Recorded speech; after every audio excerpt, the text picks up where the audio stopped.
Aloha artists, Miss Maggie here. This week we are going to create art of another amazing animal. This animal uses our own school, Pomaikai Elementary, as its habitat for part of the year.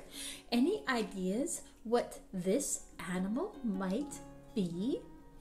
It's a Kolea, or Pacific golden plover. I can't wait to get started, but first, these are the supplies that we are going to need. You are going to want one, maybe two, small drawing papers. And you are going to want a pencil, Sharpie, eraser, and we are going to be doing our oil pastels today. And with that, you might want a paper towel. So, go find those supplies, a small drawing paper, maybe an extra one as well, pencil, eraser, Sharpie, oil pastels, paper towel. Get all those supplies and meet me right back here. This amazing bird, the Kolea, or Pacific golden plover, spends its summers in Alaska and then flies all the way south to Hawaii. Such a long journey for such a little bird. And it loves open grassy areas, and our school has a lot of them. You've probably seen it out there. Do you see it there? It's easy to see when it's moving, but once it stops, that little bird really blends in, doesn't it? Isn't it amazing that our school is a habitat for a Kolea, at least for half of the year? Oh, here it's moving again. Do you see the little difference in colors on its head?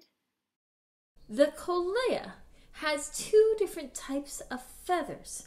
During the winter months, most of the time that the Kolea is visiting us, it has feathers that look like this one here. What are the colors that you see in this bird's plumage?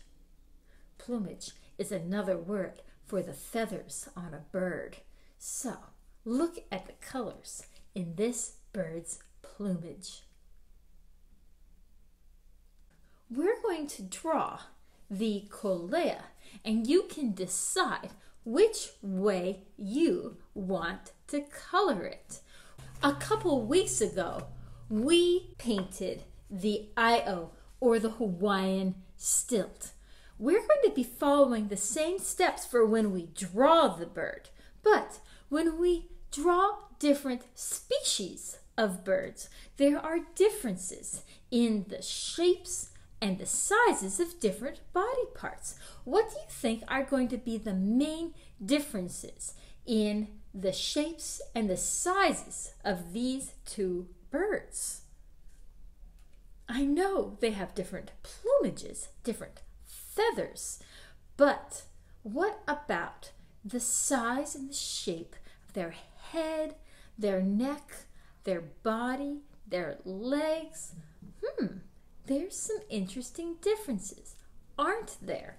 So let's look closely at the Kolea and draw it together. I'm going to work on my small drawing paper, and I'm going to have it vertical. I'm going to have it tall. And I'm going to start with the Kolea's body. For drawing the bird, I'm going to look at this picture here.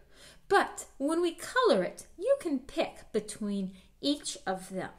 And so for the body, I see like a teardrop shape, a teardrop on its side, pointy down here and curved up there.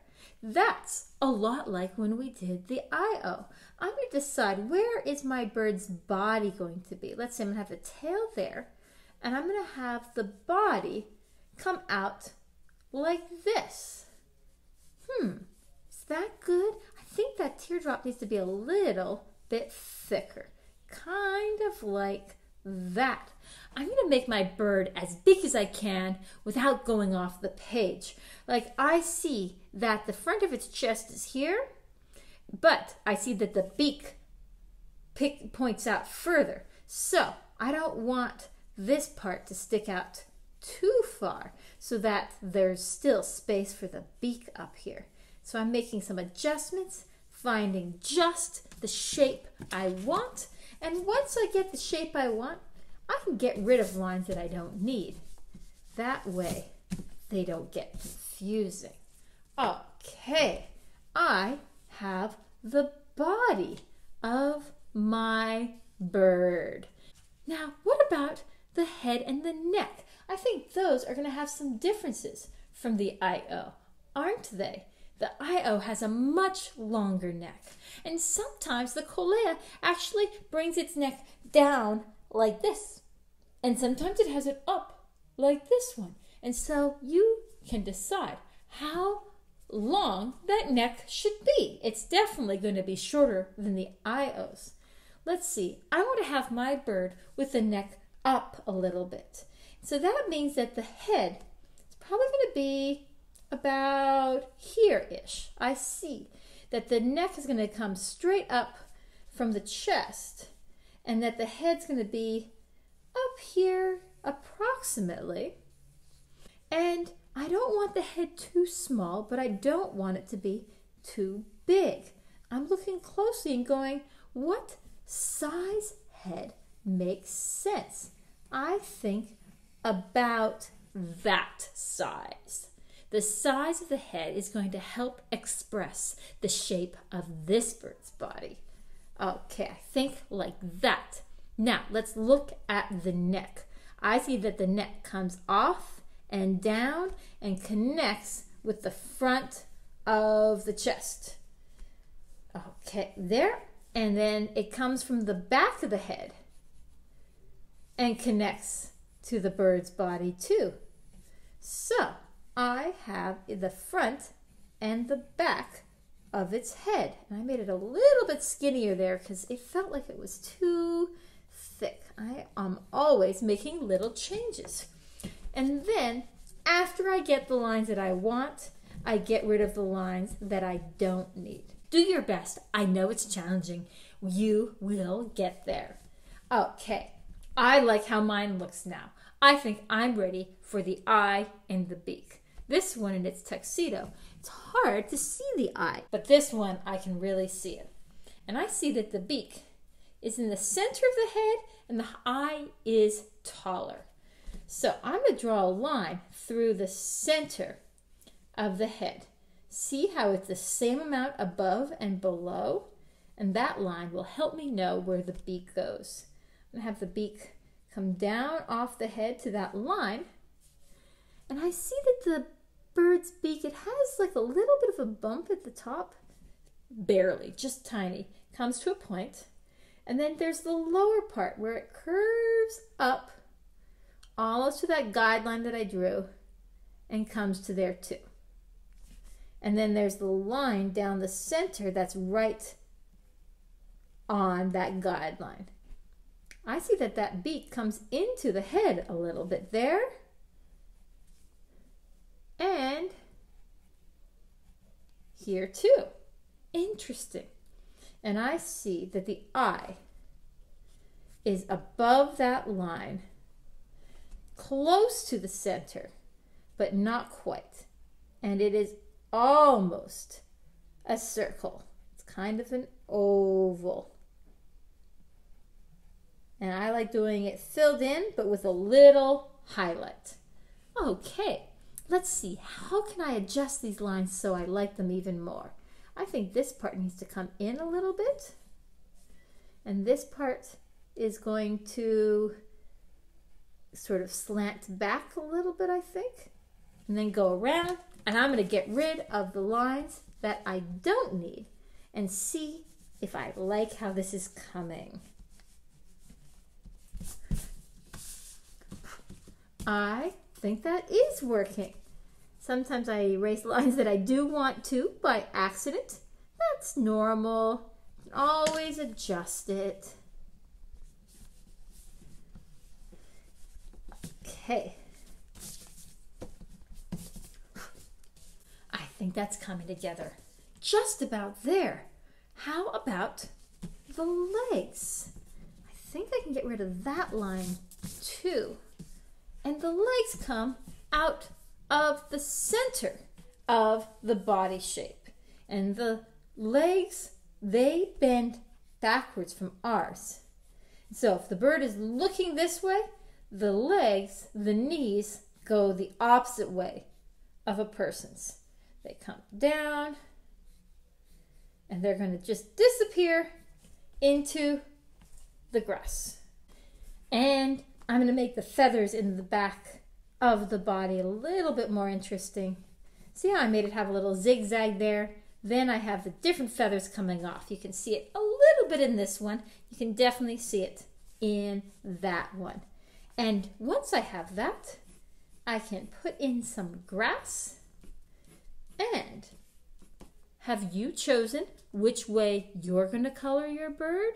Now it's a good time to choose. Because while we're not ready to color yet, we are going to put in some pencil lines to help us know how best to color our bird. If I'm going to do this one, there's some interesting lines that I should draw in to help out, like this white S in the head. Starts like an eyebrow right above the eye, and then it swirls down there. And it's going to be all black over here, and then the gold and spots over here. This one just has sort of a little cap, but you can kind of see how that will turn into that S in the spring. So for this one, I'm going to start up on the head right above the eye, and I'm going to do an S shape. It's going to start above the eye, go close to the neck, down close to the chest, and then back. One more time above that. Above the eye, back of the neck, front of the chest, and then down. You see how those two S lines that I put in, they didn't touch each other until the end. Like the white starts to disappear and blend in down here, but until then, this is a very clear white line. The other piece that's useful is a wing line that goes right above it. You can see it here, and it's useful on this one too. Ooh, I see it looks like it actually has some feather lines there. Wonderful. If you're going to color your bird like this, I can still see those S's. It's just not as clear. Once you have those lines, look at yours. Are there any other details that you think you need to put in pencil? If so, do it. If there's any parts that you're like, not quite right, you can always stop the video and add in those little bits. It's up to you. Go for it. Whenever you're ready for Sharpieing, get out your Sharpie and go over all of your beautiful lines. Go over those lines, all the ones that you want to keep. Make them look fantastic. And when you've finished sharpieing all the lines, go over it with an eraser. There we go. A beautiful Kolea ready for color. So now I'm ready to color. Okay, let's find all the colors that we see in our Kolea. I definitely see a black, and I see some brown, but I also see some yellow and sort of goldish color. So I've got this yellow orange here. It needs some cleaning, but I think that'll be good. If you don't have that color, maybe you have a different orange that you could mix with your yellow. There's lots of options. So see what you find. I've got this cream color too. I'm going to get that out as well. And those colors I think will work great for my Kolea. Do you see any other colors in yours? Okay, so now we're going to look closely at the pictures. You pick which one you're going to do. which plumage you're going to color yours with. I'm going to do this one. I just love the tuxedo on those birds. And I notice some areas have a real dark black. But with black, I have to be careful with it because if it gets away from me, it's hard to blend in. So I'm using it carefully in those areas that are black. Definitely its chest is black. I was careful around the eye. I know the beak needs a little bit, but I don't want it to get away from me and get muddy. So I'm just putting some in there. I see some there. You know what? I see a little bit in its tail. And I see a lot in its back. Not just black, but other colors too. So I'm putting that black in, but you know what? Let's put those other colors in before it gets too muddy with the black. Really is good to put those colors in first, but I got excited with the black, didn't I? Sometimes we get excited and we put things in different orders, but usually with oil pastels, I put the light colors on first. But with art, sometimes it's worth experimenting and trying different things out. See how that black is blending with the light colors when I put it on?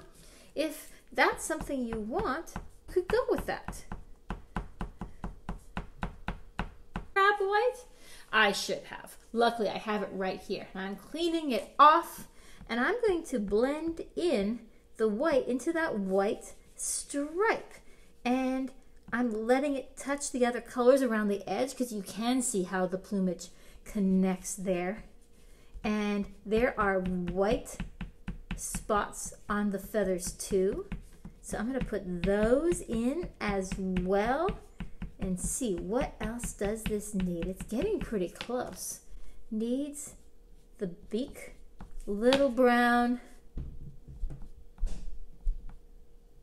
little black, and I think it does need a little bit more black, a little bit more brown in the back.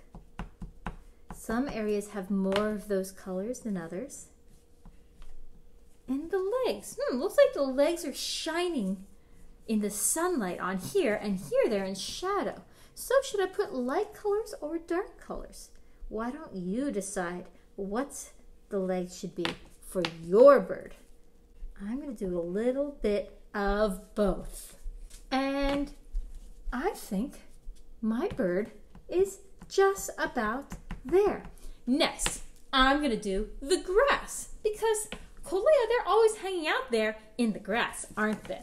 So I'm done with these colors for now, I think, and I'm going to get my green. But, oh, not just green. See all those colors in the grass? Right there, I see yellow, and I see darker greenish colors, and I see little brownish parts, and some are kind of yellowy orange. So I'm getting all those colors that I need, and I'm going to do the grass. One thing I do like with oil pastels for larger areas, sometimes I clean off one of my oil pastels that has broken, and I use one of those clean areas to go whoosh, whoosh, whoosh, whoosh, whoosh, whoosh, whoosh. See how that's filling that in? Fun, huh? But I'm not going to do just that. I'm going to do the other colors too. Ooh, I love how that turquoise looks on top of the yellow. It becomes a brilliant green. Oops, I need more yellow there. And I'll use some of the actual green. Every stroke is now being its different blade of grass. Isn't that fun? A couple brown dead pieces of grass, not too many, just a couple, and a couple orange ones. Ooh, I like having that little bit of orange in there. And some more green. Maybe some darker blue to mix with the green and yellow. And you make the grass that you think is going to be the most beautiful and exciting for your Kolea to hang out in. What happens if we put a little bit of white on there? Because grass, when you look closely, it's not just green. It's many different shades of green and other colors as well. I like it. I'm bringing my grass all the way down to the corners. I have my Kolea. I have its grass that is right up in the foreground. And, what shall we do with the background? Well, kindergartners, your teachers asked me to tell you to stop with your artwork at this point because you are going to cut out the background and make a background for it. Where do you see Koleas all the time? You see them at school. So you're going to, with your classroom teacher, draw the school and then put your Kolea in front of it, just like we've been doing with our other animals. First grade, your teachers asked me to tell you to finish your artwork. And so, I have two different ideas for how you could finish it. Well, you did learn how to make an animal pop up on one piece of paper in front of a background. So, do you want to use your second drawing paper to make a drawing of Pomaikai Elementary or somewhere else that you see Kolea all the time? Cut out your Kolea and make it pop up in front of that. You can. But also, if you're like, I think I've done enough, then let's just color the background. Let's have it so that this is all filled with color. Okay, so kindergartners, your artwork, when you have your bird and your grass all done, your artwork is done. Bring it to school to your teachers. If you're like, but I need to make more art, you've got your other paper there. Make something cool on this one. First graders, make either a drawing of school on here and do this, or let's just finish coloring this one. That's what I'm going to do right now. Just because I'm doing my background simply doesn't mean I'm going to rush, and it doesn't mean I'm not going to be careful. I am doing the background soft, and I am making it so that you can see the West Maui Mountains in the background. See how I used that purple and I didn't fill it in all the way? Well, I'm going to put white over it to blend it so that I have a very light purple, and I don't have any white paper showing through. It's all been blended with the oil pastel. And then for the sky, it's the same idea. I'm putting the blue in there lightly, evenly. It's not perfect, but I took my time. It looks good. And I am going to use my white oil pastel, and it's one that's broken off, and I cleaned the edges of it so it's all nice and white, and that is working great for blending it all the way to the edges. I have beautiful light shades, and I have a couple finger marks there, so I'm putting a couple more dark colors in over them, a couple more details to make it look its best so you'd never know there were those fingerprints. And I think it needs a little bit more darkness at the bottom, not too many details, little more purple, little more green.